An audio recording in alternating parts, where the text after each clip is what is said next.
नमस्कार, मैं संजय कुमार। इसके पहले मैंने एक एपिसोड बनाया था ज्योग्राफी पर ही, और उसका विषय था अक्षांश और देशांतर रेखाएं। लेकिन ऑडियो की गड़बड़ी के कारण उसको ठीक से समझना असंभव था। इसलिए इसका एक मेन मुख्य बिंदु पर एक चर्चा कर लेते हैं, और आज जो है पृथ्वी की गति के बारे में चर्चा करेंगे।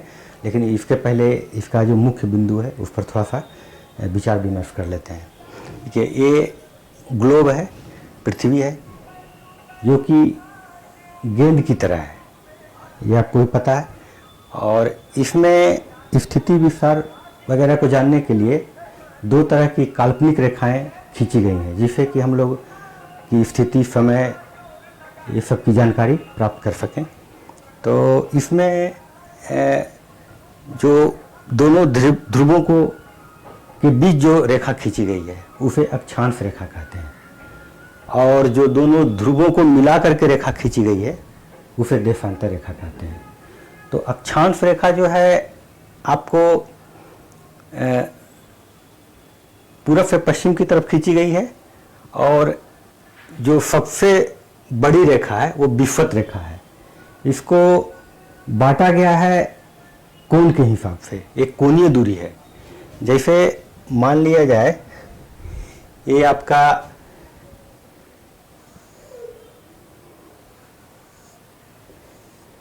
सर्किल बना, ये ध्रुव है, यहाँ उत्तरी ध्रुव हो गया, यहाँ दक्षिणी ध्रुव हो गया।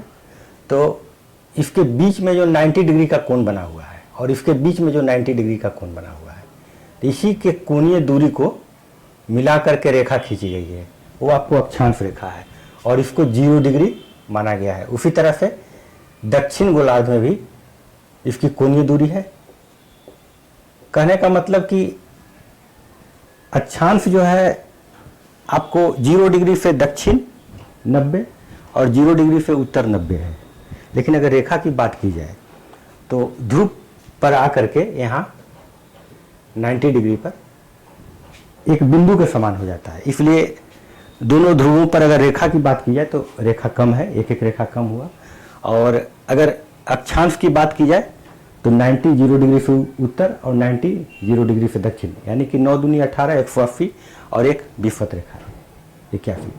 इसमें है क्या कि जो विषुवत रेखा है सबसे बड़ी अक्षांश रेखा है, और इससे जैसे जैसे उत्तर की ओर या दक्षिण की ओर जाते जाएंगे इसकी लंबाई कम होती जाएगी, और लास्ट में आपको बताया गया कि उत्तरी ध्रुव और दक्षिणी ध्रुव पर जाकर के एक बिंदु के समान ये हो जाती है।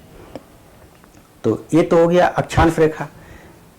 विषुवत रेखा की जो सबसे मैक्सिमम लंबाई जो है, ये विषुवत रेखा जो है सबसे लंबी रेखा है, और इसकी लंबाई 40,075 किलोमीटर है। इसकी जो लंबाई है, इसकी जो परिधि है वो 40,075 किलोमीटर है। परिधि कहिए या लंबाई कह लीजिए, इसकी लंबाई या परिधि 40,075 किलोमीटर है। लेकिन अगर जो सर्किल में जो व्यास होता है, जैसे इसको देखिए,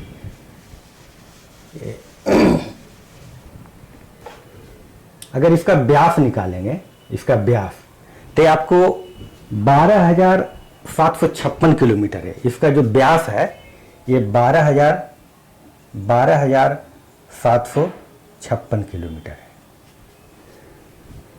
और उसके बाद जैसे जैसे उत्तर और दक्षिण जाते हैं घटते जाती है, ये तो आपको पहले भी बता दिया गया है।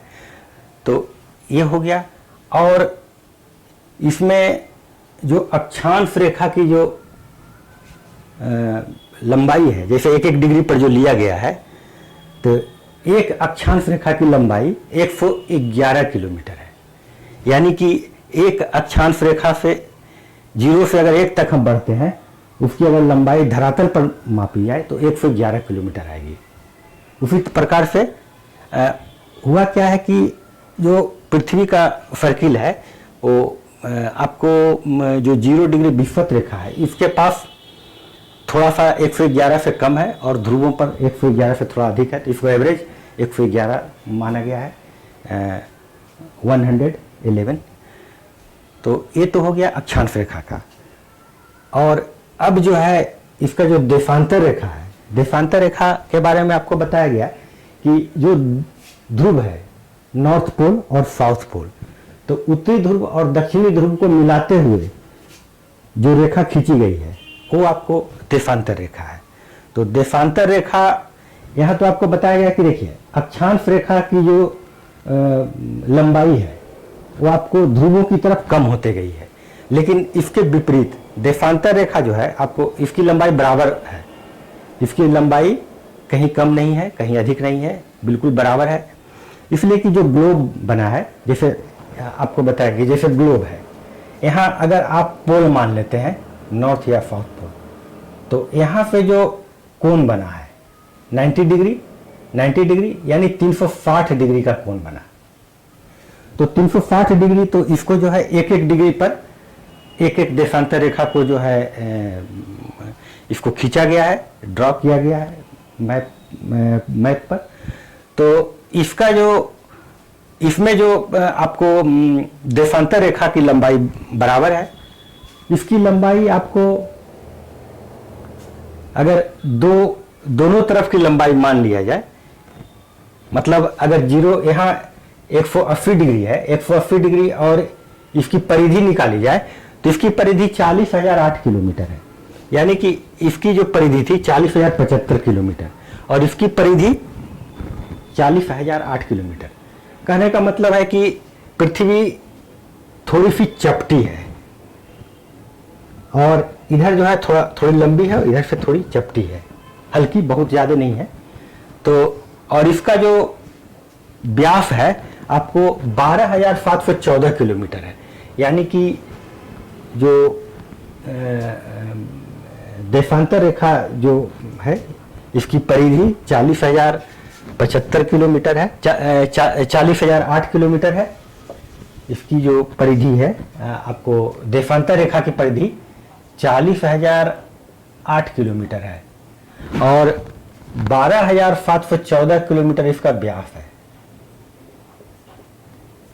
ये आपका व्यास हो गया और इसकी संख्या 360 है, ये आपको बताया गया। तो इसमें जो हर एक डिग्री पर जो है 360 जो इसका देशांतर रेखा है, तो हर एक डिग्री की माप, हर एक डिग्री का जो माप है आपको 111.32 किलोमीटर है, यानी कि जो देशांतर रेखा है, देशांतर रेखा में एक डिग्री यानी प्रत्येक देशांतर रेखा की लंबाई जो है 111.32 किलोमीटर है।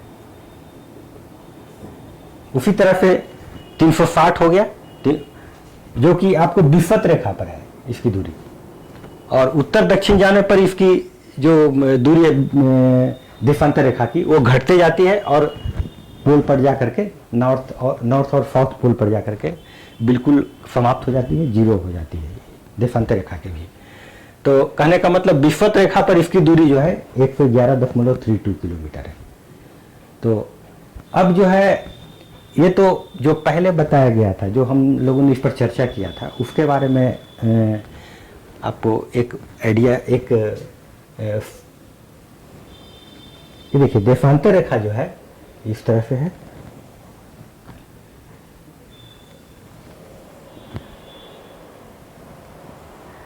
इस तरह से देशांतर रेखा है और इसकी दूरी जो है बराबर है। इसी के आधार पर हम लोग जो है स्थिति विस्तार वगैरह को जानते हैं। अब आगे इस पर चर्चा करेंगे। अब हम लोग जो है आपको पृथ्वी की जो गति है उस पर चर्चा करेंगे।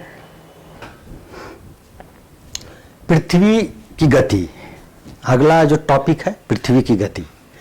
पृथ्वी की दो गतियां हैं, एक घूर्णन गति रोटेशन और दूसरा परिक्रमण गति रिवोल्यूशन। इसको वार्षिक गति भी कहते हैं। तो पहले हम चर्चा कर लेते हैं आपको घूर्णन गति का। तो पृथ्वी की जो पृथ्वी का जो अक्ष है उसके कक्षा तल के बने लंब से 23.5 डिग्री झुकी हुई है। पृथ्वी का अक्ष उसके कक्षा तल के बने लंब से 23.5 डिग्री झुकी हुई है। कहने का मतलब कि पृथ्वी का जो कक्षा तल है इससे इसका अक्ष 66.5 डिग्री का कोण बनाता है।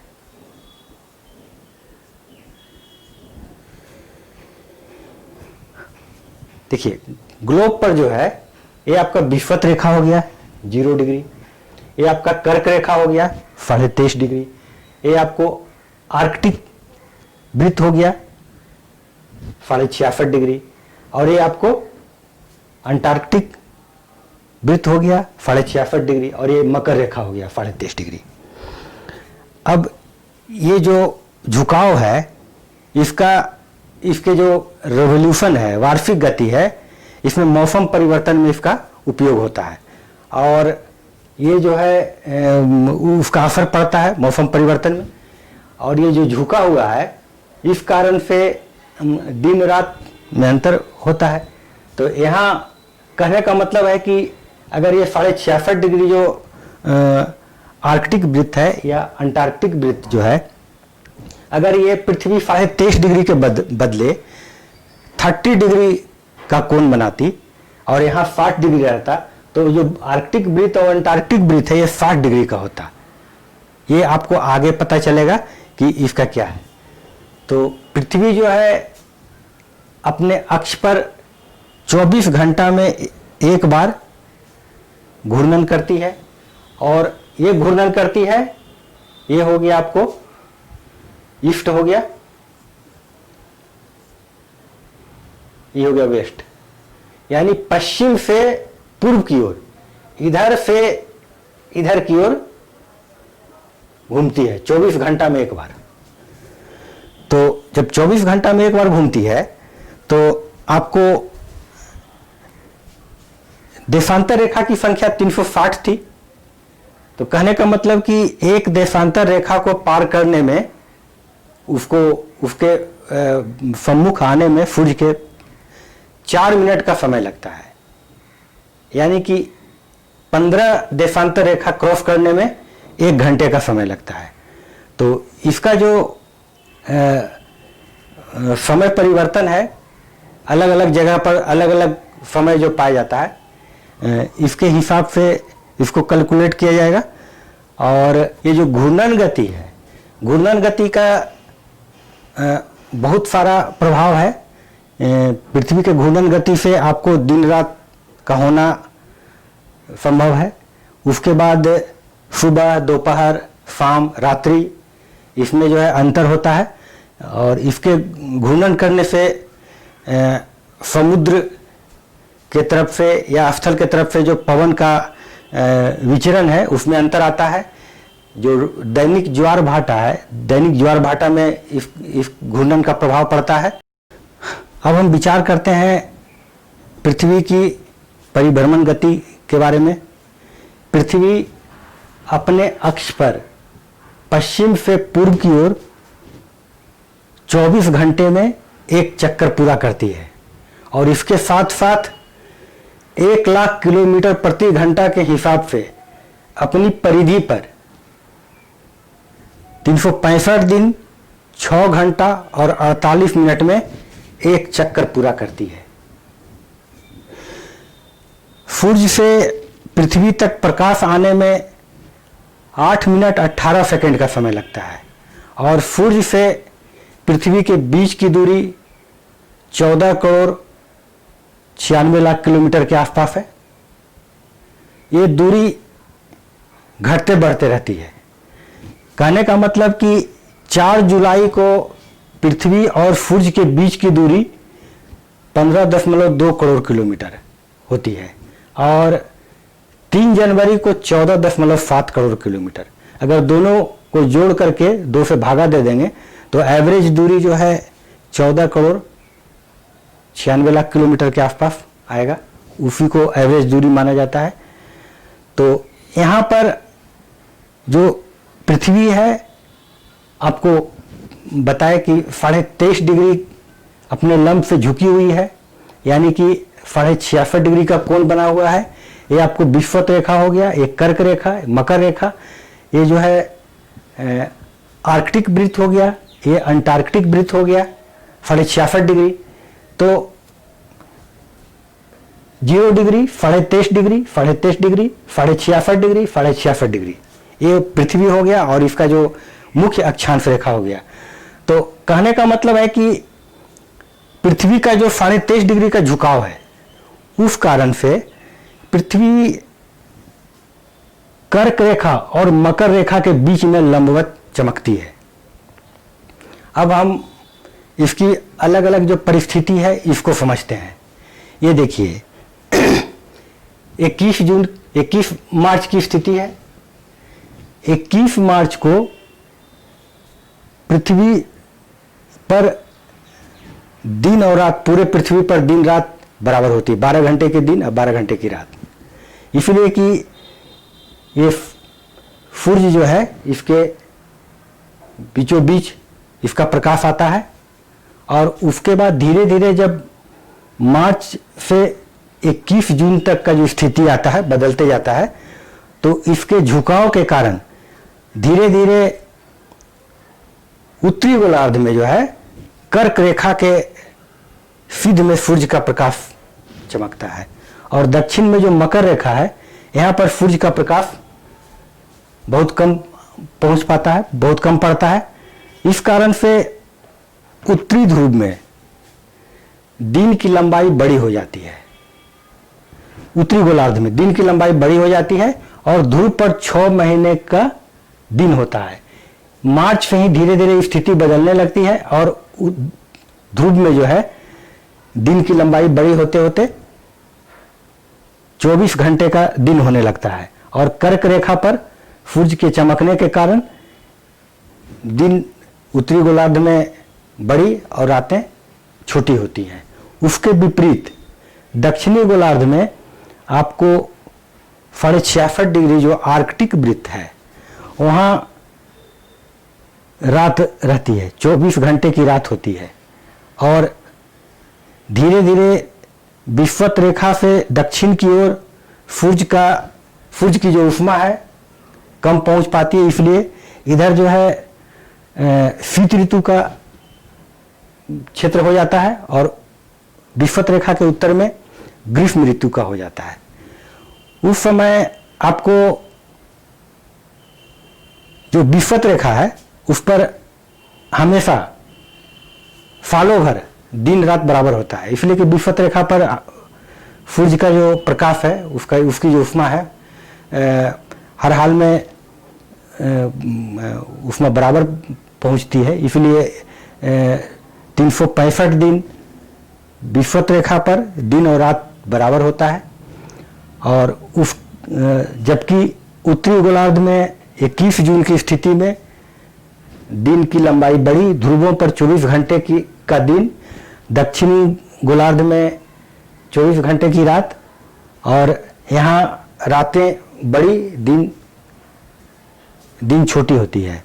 उसके बाद जून के बाद 23 सितंबर तक का जो समय आता है, यहाँ से धीरे धीरे करके सूर्य जो है फिर सूर्य के सम्मुख आ जाती है। यहाँ पर पूरे पृथ्वी पर फिर से दिन रात बराबर होती है और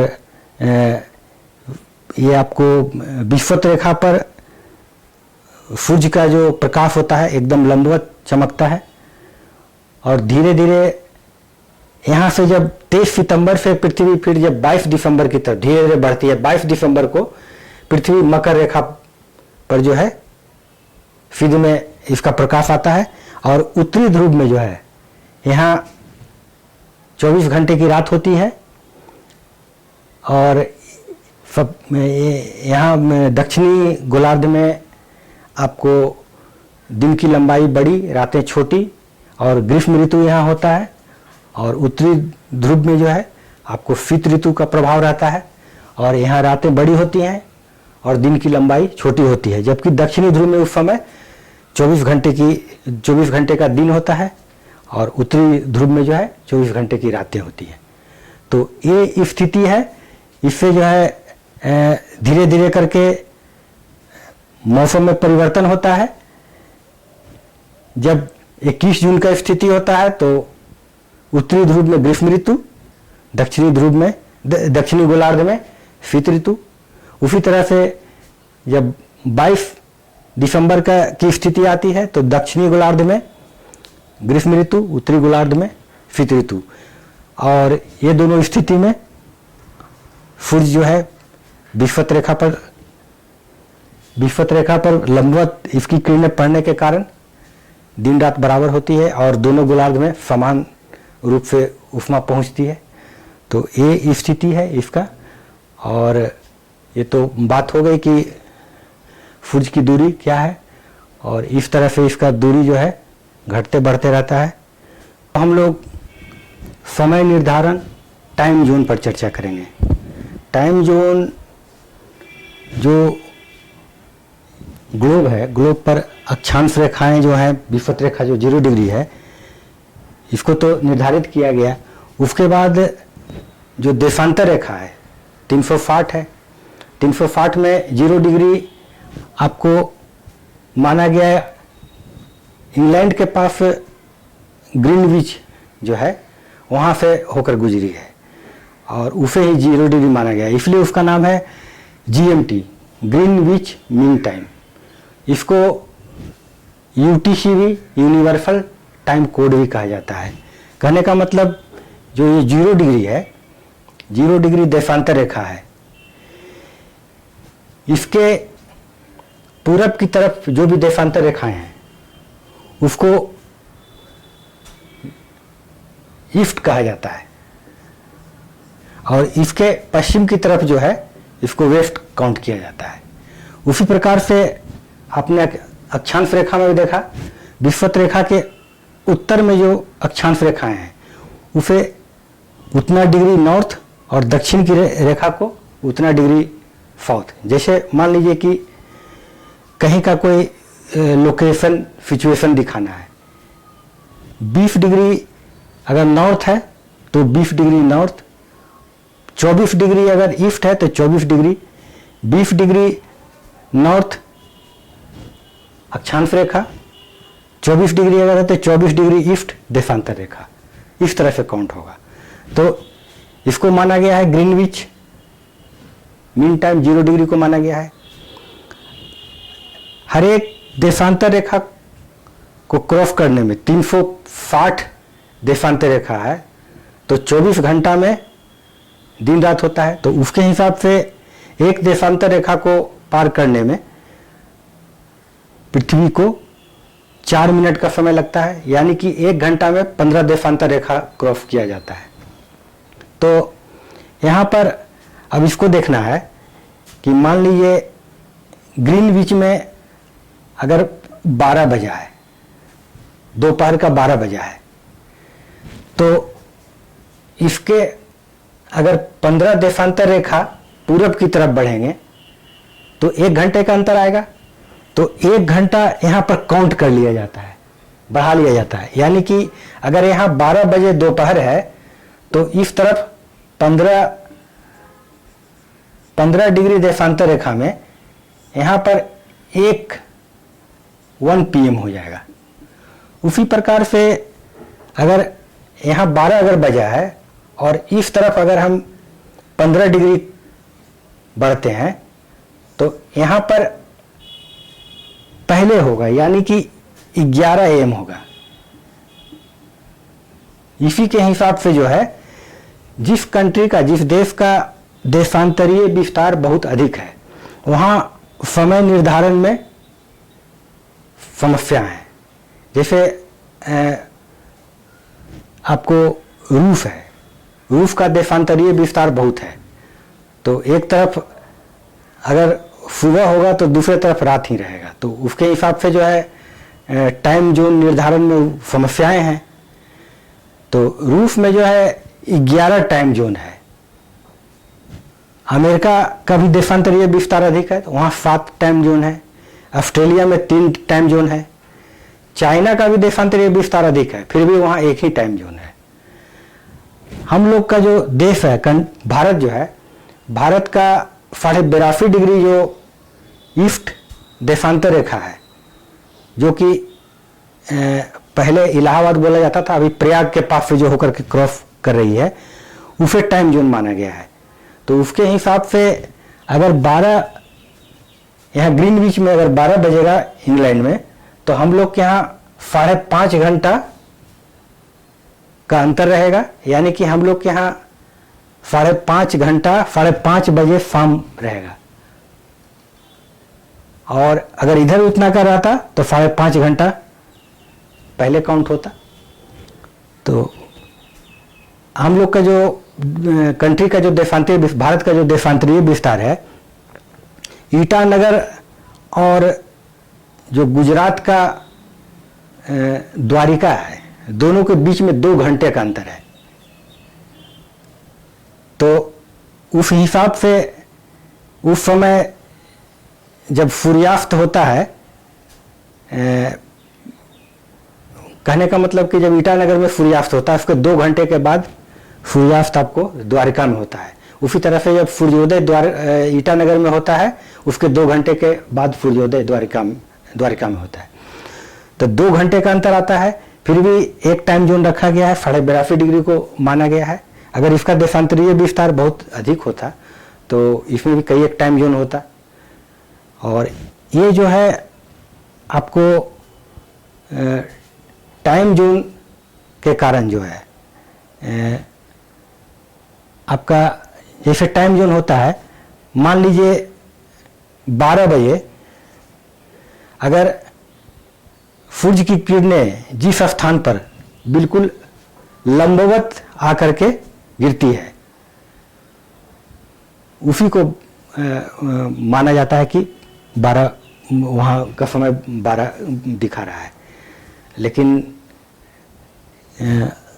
टाइम जोन अलग अलग रहने के, टाइम जोन एक रहने के कारण अंतर पता चलता है दोनों जगह में। तो ये हो गया आपका टाइम जोन। अब अंतर्राष्ट्रीय तिथि रेखा को समझते हैं। अंतर्राष्ट्रीय तिथि रेखा है जो कि तिथि में परिवर्तन होता है। 180 डिग्री देशांतर रेखा जो है, ये आपका कॉमन है। इसके तिथि रेखा के इस तरफ जो है पूर्वी, इसके पश्चिम तरफ पूर्वी देशांतर रेखा है, इसके पूरब की तरफ पश्चिम देशांतर रेखा है। कहने का मतलब कि कॉमन है। यहाँ जो है प्रशांत महासागर के लगभग बीच से ये रेखा गुजरती है। यहाँ आपको साइबेरिया का क्षेत्र है जो रूस का है, और इधर अलास्का है जो कि अमेरिका का है, यूएसए का है। यहाँ ऑस्ट्रेलिया है और यहाँ न्यूजीलैंड है।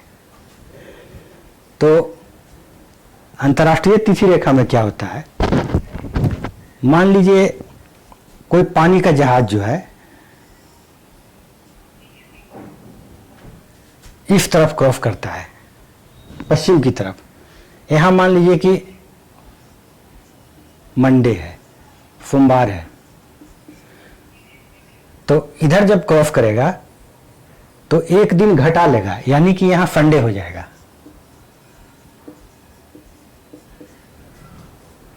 और इधर से जब कोई जहाज, पानी का जहाज या कोई भी इधर क्रॉस करता है तो एक दिन बढ़ा लेता है, यानी अगर इधर संडे है तो इधर मंडे हो जाएगा।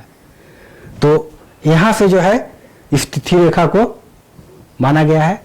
थोड़ा सा 180 डिग्री जो है साइबेरिया और अलास्का के कारण, और कुछ जापान का जो क्षेत्र है उस कारण से थोड़ा सा कर्व हो गई है, टेढ़ी हो गई है। और यही है अंतर्राष्ट्रीय तिथि रेखा। और इसी को माना जाता है कि अगर इस तरफ से, यानी कि इस तिथि रेखा के पश्चिम के तरफ से कोई जहाज पूरब की तरफ जाती है तो एक दिन घटा लेती है, और इस तरफ से आती है तो बढ़ा लेती है। कहने का मतलब देखिए, कहा जाता है कि जापान जो है उगता हुआ सूरज का देश है। तो इस तिथि रेखा के क्रॉस करने के बाद पहला कंट्री जापान ही आता है।